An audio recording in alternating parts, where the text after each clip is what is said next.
kebutuhan probiotik ini dibutuhkan lebih banyak lagi pada kondisi misalnya leaky gut atau perembesan usus pada autoimun. Itu membutuhkan probiotik lebih banyak ya. Kemudian kondisi inflammatory bowel disease ya, ususnya melilit, meradang ya, ususnya meradang itu autoimun juga ya.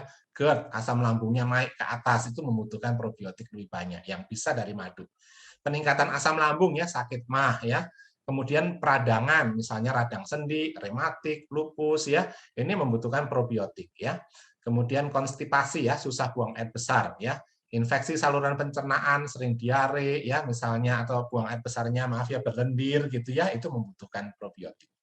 Kemudian untuk orang-orang yang sering pakai antibiotik, antibiotik itu banyak membunuh bakteri yang jahat, tapi bakteri yang baiknya mati juga dia nggak pilih-pilih kalau antibiotik. Nah karena itu bakteri yang tersisa itu dikasih probiotik ini dari madu sehingga dia bisa tumbuh lagi ya.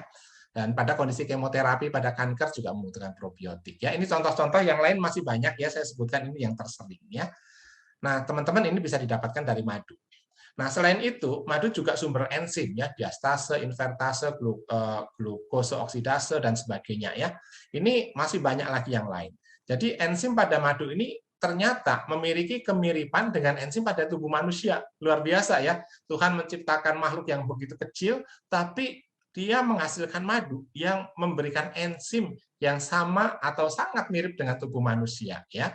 Dan teman-teman, enzim-enzim ini diketahui dari pemeriksaan laboratorium ya. Namun diperkirakan enzimnya bukan hanya ini, masih banyak puluhan enzim lagi yang belum terdeteksi karena masih terbatasnya kemampuan laboratorium untuk mendetek enzim apa aja yang ada pada madu ya.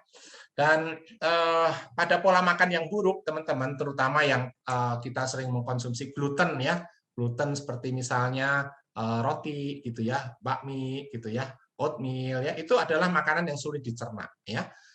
Gula pasir, kemudian susu sapi yang sapinya dikasih pakan buatan, tidak grass fed ya. Kemudian sering mengkonsumsi makanan yang supaya enak, banyak micinnya begitu ya. Itu akan menguras enzim dari tubuh kita. Sehingga apa yang terjadi? Akhirnya enzim-enzim di pencernaan kita itu sangat sedikit. Sehingga kalau kita makan, makanan akan merembes masuk ke sirkulasi darah tanpa dicerna dengan sempurna oleh enzim. Nah, itu bentuk molekul makanannya jadi berbeda. Dia tidak dikenali tubuh lagi. Apa yang terjadi kalau ada benda asing yang tidak dikenali tubuh ada di sirkulasi darah? Yang terjadi adalah antibodinya nyerang benda asing itu. Terjadilah autoimun. Ya, kenapa sekarang autoimun begitu banyak, teman-teman? Itu karena pola makan yang kurang baik ya. Jadi saya sarankan teman-teman konsumsi makanan yang alami ya, hindarkan dari zat-zat yang saya sebutkan tadi, itu akan sangat penting untuk tubuh kita ya. Namun kalau sudah terlanjur bagaimana? Enzimnya sudah terkuras. Kita suplementasi dengan enzim yang baru. Dari mana? Dari madu. Itu kaya dengan enzim, teman-teman ya. Saya teruskan. Nah, kebutuhan enzim ini meningkat lebih banyak pada kondisi misalnya leaky gut pada autoimun tadi ya. Itu membutuhkan enzim lebih banyak ya. Gangguan pencernaan makanan. Jadi habis makan kembung. Artinya apa? Makanannya itu tidak bisa dicerna dengan baik. Nah, supaya bisa dicerna dengan baik dia membutuhkan enzim ya. Itu dari madu sangat menolong. Kemudian GERD ya, asam lambungnya meningkat naik ke atas ya, di dada rasa panas, tenggorokan rasa perih panas gitu ya. Itu juga teman-teman membutuhkan tambahan enzim dan madu akan sangat bermanfaat untuk ini ya. Nah, sekarang berapa banyak sih madu yang diperlukan? Belum ada patokan sih, harus sekian gitu ya. Kalau obat misalnya kita minum antibiotik tertentu ada dosisnya, tapi madu sih belum ada patokan yang jelas. Namun ini disarankan ya 2 kali sehari kok teman-teman konsumsi madu ya. 1 sendok makan pagi, 1 sendok makan malam. Kalau kita ada di kondisi seperti ada gangguan pencernaan dan tadi ya, kekurangan enzim dan sebagainya yang saya sebutkan tadi, teman-teman kali 2, pagi 2 sendok makan, malam 2 sendok makan, gitu ya teman-teman ya. Nah, madu juga sebagai sumber antioksidan ya. Antioksidan ini berfungsi mengatasi radikal bebas ya.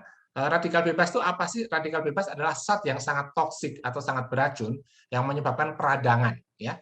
Tubuh kita jadi sakit, bengkak, sendinya sakit, ototnya sakit ya. Kemudian menyebabkan juga radikal bebas menyebabkan autoimun, menyebabkan penuaan dini. Orang-orang yang terekspos dengan radikal bebas lebih banyak, dia akan menua lebih cepat dibanding orang lain dengan usia yang sama. Ya. Kemudian kanker, ya, kanker ini juga salah satu yang disebabkan oleh radikal bebas. Penyumbatan pembuluh darah juga banyak disebabkan oleh radikal bebas, ya. Nah, kenapa kita konsumsi madu? Karena madu ini kaya dengan antioksidan yang mengatasi atau melawan radikal bebas ini, ya. Nah, biarpun demikian teman-teman, tadi Prof. Asnad sudah sampaikan ada peringatan juga, ya. Kalau madu itu dipalsukan dengan cairan gula, saya bisa membuat madu palsu, tapi tentunya saya nggak akan bikin webinar cara membuat madu palsu, gitu ya. Itu nggak boleh, ya. Tapi madu palsu itu salah satunya yang paling banyak itu dibuat dengan melakukan karamelisasi, memasak gula pasir sampai hangus, ya, kemudian diencerkan dengan gula pasir yang tidak dimasak, ya, sehingga terbentuk seperti madu, ditambahkan esen madu di situ, gitu ya. Nah, ini gula itu teman-teman itu akan memperburuk reaksi peradangan. Jadi kalau kita ada radang sendi, ya, ada masalah radang di pencernaan, begitu dikasih gula berlebih, itu peradangan akan menjadi makin buruk, ya teman-teman, ya. Bukannya membaik, malah tambah parah, gitu kan. Nah, juga karamelisasi gula, ya, itu mencetuskan radikal bebas. Yang gula yang diangusi mencetuskan radikal bebas. Jadi madu palsunya bukan membuat kita lebih berenergi, gitu ya, malah muncul kanker, muncul autoimun dan sebagainya seperti itu, ya. Karena itu ini menjadi satu warning. Tadi Prof. Asnad sudah sampaikan kalau madunya masih di pohon itu memang asli, gitu kan. Nah, kalau sudah turun dari pohon kemudian sampai ke rumah diekstrak madunya banyak dioplos lagi, begitu ya. Nah, karena itu memang harus ada badan-badan yang melindungi para konsumen seperti ini, ya. Kalau saya beli madu, saya selalu cek lab ke IPB, cek lab, gitu ya, diastasenya, HMF, sukrosa, fruktosa dan sebagainya kita cek. Tapi kalau teman-teman beli sebotol, masa dicek lab? Ngecek labnya lebih mahal dari harga madunya nanti, gitu kan teman-teman, ya. Nah, salah satu patokan yang lain yang sering saya pakai adalah adanya sertifikasi resmi, ya. Nah, biasanya dari Jaringan Madu Hutan Indonesia atau JMHI, ada labelnya di situ, ya. Itu salah satunya kalau kita nggak ngecek lab. Apakah labelnya bisa dipalsukan? Ya bisa juga sih. Jadi tetap harus ada kehati-hatian, ya. Oke. Nah, sekarang teman-teman, apa sih fermentasi madu hutan? Nah, teman-teman, ini fermentasi madu hutan adalah hasil penelitian saya waktu istri saya terkena autoimun, ya, tahun 2006 sampai 2010 nih. Saya teliti 4 tahun, gitu ya. Saya harusnya dulu ini ya belajar sama Prof. Asnad, ya. Jadi penelitiannya mungkin nggak usah 4 tahun, 4 bulan mungkin selesai. Karena saya belajar dari awal lagi, gitu.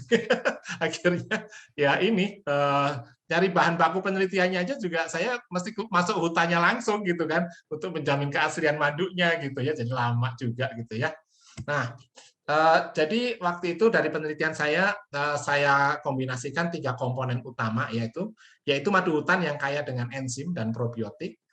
Nah, untuk memfermentasi kita membutuhkan ragi. Raginya bisa didapatkan dari mana? Ragi itu Saccharomyces cerevisiae, ya, namanya raginya. Itu ada pada kulit anggur. Jadi saya gunakan anggur Bali, ya. Kemudian saya tambahkan lemon, terutama kulitnya, ya, itu yang kaya dengan polifenol untuk menambah jumlah polifenolnya, ya. Nah, ini difermentasi selama 100 hari pada suhu yang sangat rendah, ya.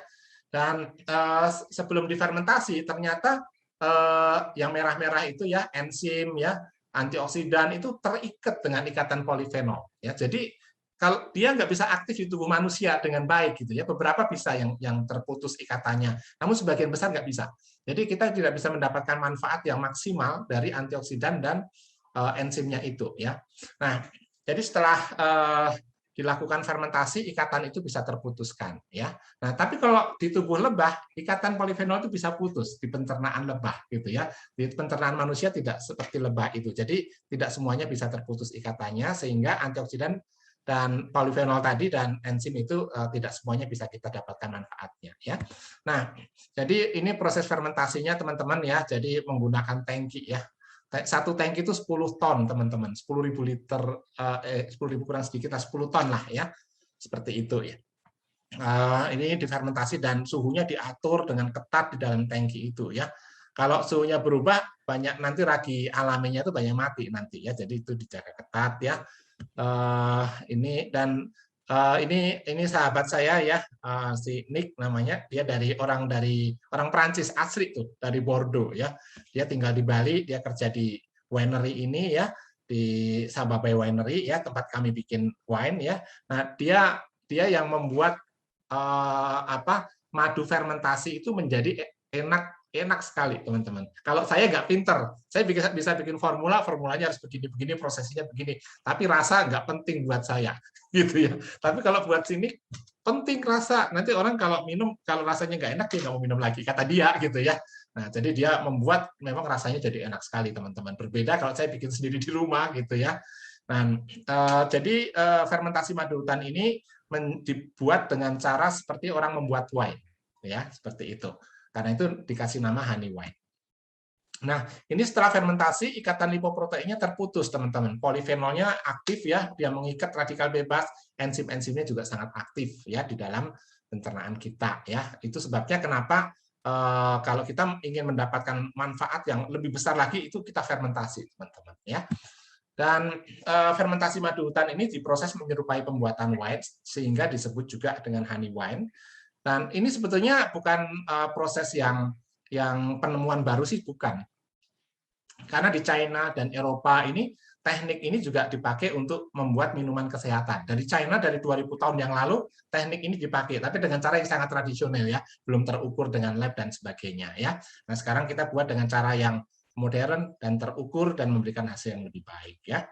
Nah, teman-teman, kalau teman-teman mau mengkonsumsi fermentasi madu hutan ini atau honey wine, itu disarankan tiap malam 30 ml ya untuk kesehatan kita ya. Apalagi kalau untuk orang-orang tua gitu ya, umurnya 60 tahun ke atas, badannya stamina-nya sudah mulai menurun, metabolisme menurun ya, enzim-enzimnya menurun, sel-selnya menua dengan cepat, itu antioksidannya di dalam fermentasi madu hutan ini sangat-sangat diperlukan ya.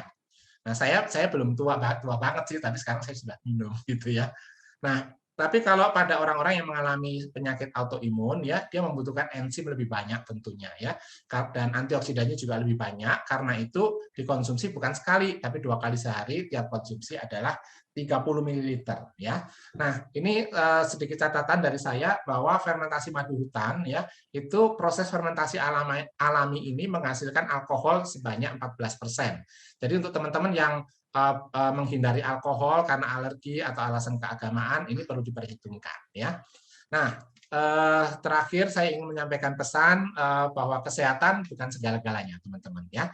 Namun tanpa kesehatan segala-galanya menjadi kurang berarti ya.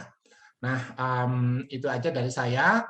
Ini ada Instagram saya, webinar-webinar selain diupload di Instagramnya panitia dari PT Hasil Bumi Bersinar, juga nanti akan diupload di Instagram saya. Teman-teman bisa follow ya. Dan banyak webinar-webinar yang sebelumnya juga ada di Instagram ini. Demikian Bu Feni, terima kasih.